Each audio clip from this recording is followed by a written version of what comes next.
Have you ever looked at the New York skyline and wondered why its buildings seem to compete with one another? As if every generation wanted to build higher, bigger, and bolder than the last. What if I told you that this incredible skyline was shaped not just by careful planning, but by fierce rivalries, economic crashes, engineering breakthroughs, and human ambition? Before New York became the city of skyscrapers, it was a small Dutch settlement called New Amsterdam in the early 1600s. The city was filled with simple wooden houses and narrow streets designed for practicality rather than beauty. When the English took control in 1664 and renamed it New York, the settlement slowly expanded into an important trading center.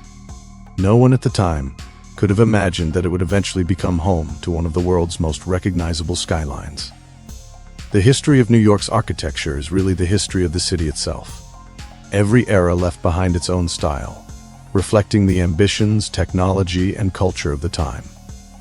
In my opinion, that's what makes New York so fascinating. Walking through its streets feels like traveling through centuries of history without ever entering a museum. During the late 18th and early 19th centuries, New York's population grew rapidly. Elegant federal style and Georgian buildings began replacing many of the older colonial structures. As commerce expanded and the Industrial Revolution transformed society, land in Manhattan became extremely valuable. Instead of spreading outward, the city found a different solution. It started building upward. The late 19th century brought a revolutionary change with the development of steel frame construction. Suddenly, buildings could reach heights that had once seemed impossible.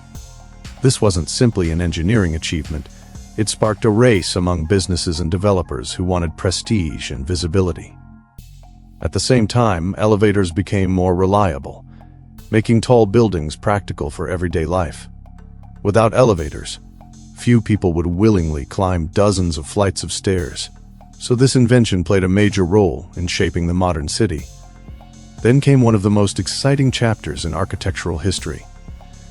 During the 1920s and early 1930s, New York entered a fierce competition to build the tallest structure in the world.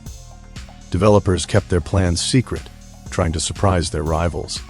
The Chrysler Building even featured a hidden steel spire that was assembled inside the building and dramatically lifted through the roof, instantly making it the tallest building on Earth. It was a brilliant move. But its victory didn't last long because another project was already rising above the city. In 1931, the Empire State Building claimed the title of the world's tallest building. Remarkably, it was completed during the Great Depression, when millions of people faced economic hardship. Despite those difficult times, the building became a symbol of determination and ambition. Its construction demonstrated that New York continued looking toward the future, even during one of history's darkest economic periods.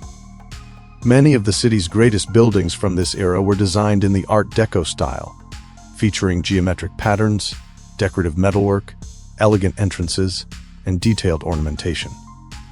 Even today, these buildings still appear modern, despite being nearly a century old.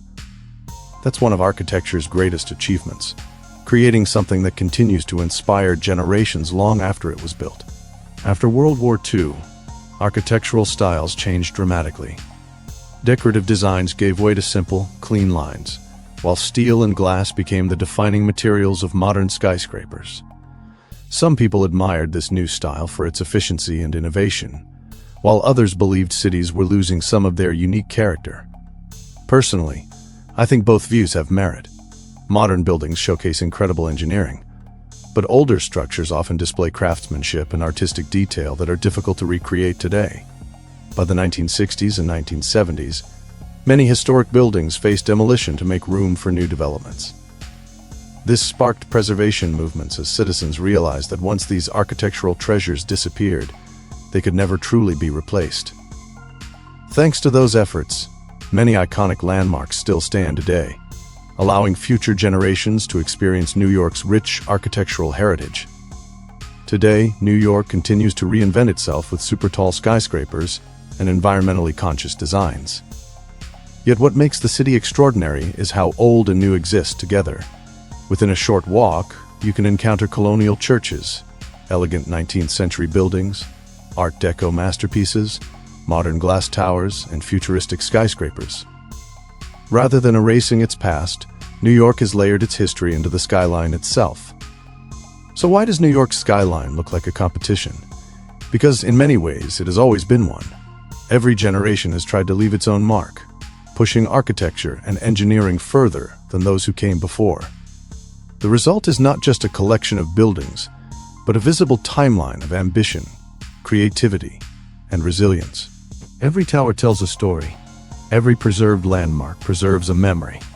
And together they remind us that history is sometimes written not only in books but also in stone, steel, and glass. If you enjoyed this journey through the history of New York's architecture, don't forget to like the video and subscribe for more stories that bring history to life.